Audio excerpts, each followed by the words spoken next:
En charge bien avant ma prise de service au parquet de Dakar le 26 août 2024, parce que c'est à cette date exactement que j'ai pris service à la tête du parquet de Dakar. À mon arrivée à la tête de ce parquet, j'ai fait la situation des affaires pendantes et tous les rapports Covid, comme on le dit souvent, avaient déjà été transmis à M. le procureur général pour étude, exploitation. Bien évidemment, l'exploitation a pu être l'occasion pour les acteurs judiciaires que nous sommes de déceler un certain nombre de manquements imputables à plusieurs personnes qui, au détour des honorables responsabilités qui leur ont été confiées, ont choisi d'arpenter les sentiers parfois sinueux d'une certaine délinquance, pour certains seulement, on y reviendra, et perpétrer un certain nombre de faits, tous caractéristiques d'infraction à la loi pénale et préjudiciables bien évidemment aux intérêts de l'État. Ces rapports nous ont été transmis juste la semaine dernière. Et après leur réception, et c'était naturellement la première fois que j'entrais en contact avec ce rapport Covid qui avait fini d'épingler un certain nombre de personnalités, mes services, et c'est l'occasion bien évidemment de rendre hommage à mes substituts, mes collaborateurs, se sont mis à pied d'œuvre pour approfondir l'exploitation, élargir les investigations et identifier les personnes qui seraient susceptibles d'être installées dans des procédures judiciaires comme auteurs, co-auteurs, complices et éventuellement receleurs des nombreux actes de prévarication qui ont été perpétrés à l'occasion de la gestion de ces fonds Covid. Bien évidemment, le travail n'a pas été difficile. Nous avons pu identifier un certain nombre d'auteurs avec des faits précis. Quand je dis auteur, bien évidemment, c'est une assertion qui n'entame pas le principe de la présomption d'innocence. Il faut qu'on soit clair sur ça.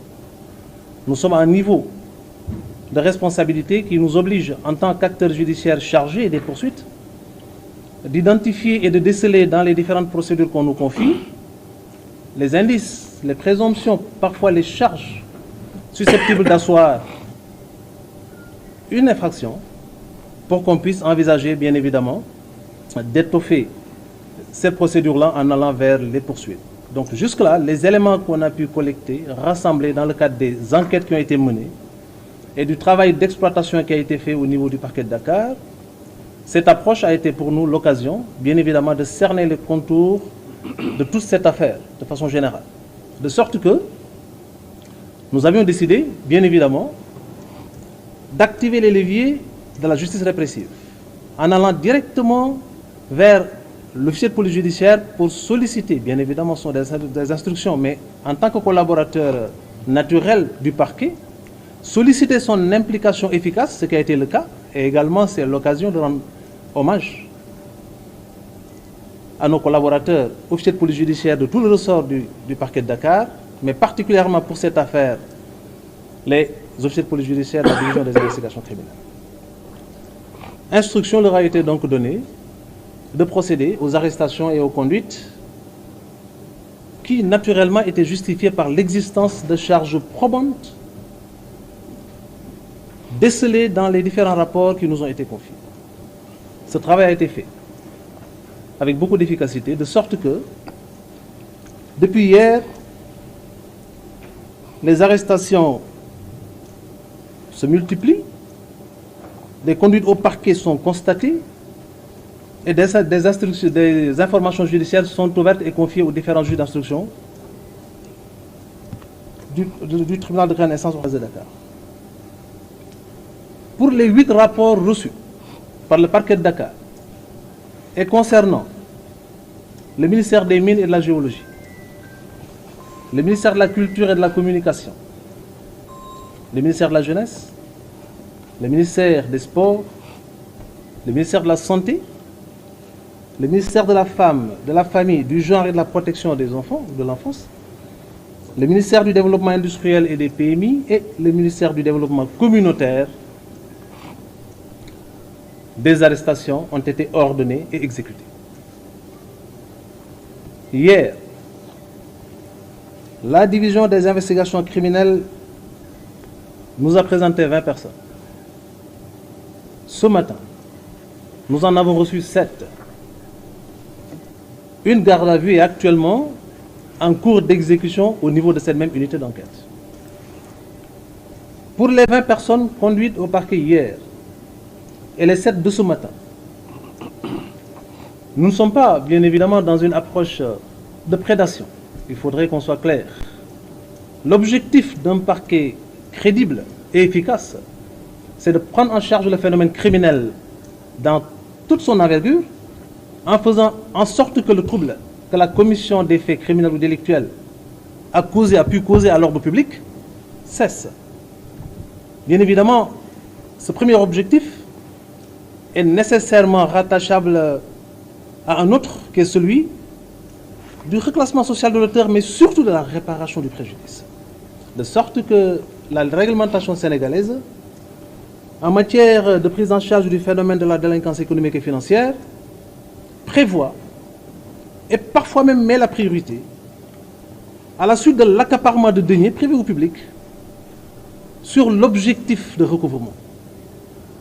Et c'est dans cette optique que les personnes arrêtées, conduites au parquet et confiées aux différents juges d'instruction du TGI hors classe de Dakar ont spontanément, volontairement proposé de cautionner.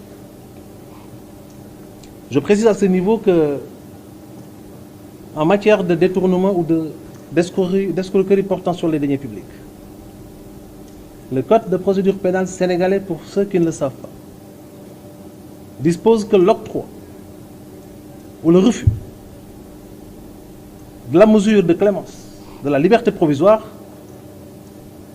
est assujetti à l'obligation préalable de rembourser intégralement les sommes qui font l'objet du détournement, ou de procéder à leur cautionnement, ou alors de faire valoir des contestations sérieuses. Si on ne parvient pas par ailleurs à faire établir un état de santé assez défaillant qui serait incompatible avec un maintien en milieu carcéral, même hospitalier. Pour donc pouvoir prétendre être apte à bénéficier de la mesure de la liberté provisoire, les différentes personnes conduites au parquet, confiées aux différents juges d'instruction, ont offert de cautionner. Ainsi, nous avons pu, entre hier et aujourd'hui, enregistrer des propositions de cautionnement, effectivement exécutées, ces propositions, portant sur la somme de 258 448 233 francs CFA. Des inculpations sont en cours. Les personnes concernées devant le juge d'instruction bénéficient de cette même possibilité d'offrir ce cautionnement. Des gardes à vue également, et les personnes concernées conduites au parquet auront la même possibilité, de sorte que ce montant provisoirement arrêté pourrait évoluer. L'objectif, ce n'est pas, je l'ai dit, je le répète, de nous transformer en prédateurs. Nous ne le sommes pas. Nous ne sommes pas des agents de recouvrement, nous sommes des autorités judiciaires. Quand la loi aménage une porte de sortie pour des personnes poursuivies, qui sont toujours couvertes du sceau de la présomption d'innocence, cette contestation, si elle n'est pas suffisamment articulée pour pouvoir caractériser les contestations sérieuses, doit nécessairement être accompagnée d'un cautionnement. C'est donc de l'argent qui est actuellement déposé au niveau de la caisse de dépôt et de consignation, et à l'issue de la procédure, si les juridictions seront amenées à établir une responsabilité pénale et à s'engager dans un processus de déclaration de culpabilité, bien évidemment, ce sont des sommes qui reviendront au peuple sénégalais, qui avait souffert pour mobiliser ces maigres ressources et accompagner le processus de lutte contre le fléau du Covid-19. Si par contre ce principe de la présomption d'innocence consacré par les textes est validé plus tard par les juridictions de jugement, naturellement, les demandes de restitution pourront être adressées aux différentes autorités judiciaires concernées. Pour résumer et conclure sur ce point, considérez qu'entre hier et aujourd'hui, la division des investigations criminelles a conduit au parquet de Dakar, sur instruction de M. le procureur de la République de Dakar, 27 personnes. La plupart d'entre elles ont proposé de consigner et elles l'ont fait parce que les magistrats instructeurs ont accédé à leur demande. De sorte qu'entre hier et aujourd'hui, nous avons pu recouvrer la somme de 258 448 233 francs CFA. Les enquêtes se poursuivent. Ces 8 rapports sont toujours en cours d'exploitation. Toutes les responsabilités seront situées. Toutes les pistes d'investigation seront exploitées et toutes les niches seront, bien évidemment, dépoussiérées pour qu'on puisse en définitive identifier tous les niveaux de responsabilité et tous les intervenants dans cette chaîne de prévarication pour qu'on puisse accompagner le peuple sénégalais dans cet élan de lutte contre le fléau, bien évidemment, de la délinquance économique et financière. Je ngi leen di sant di leen gërëm ci teewaay bi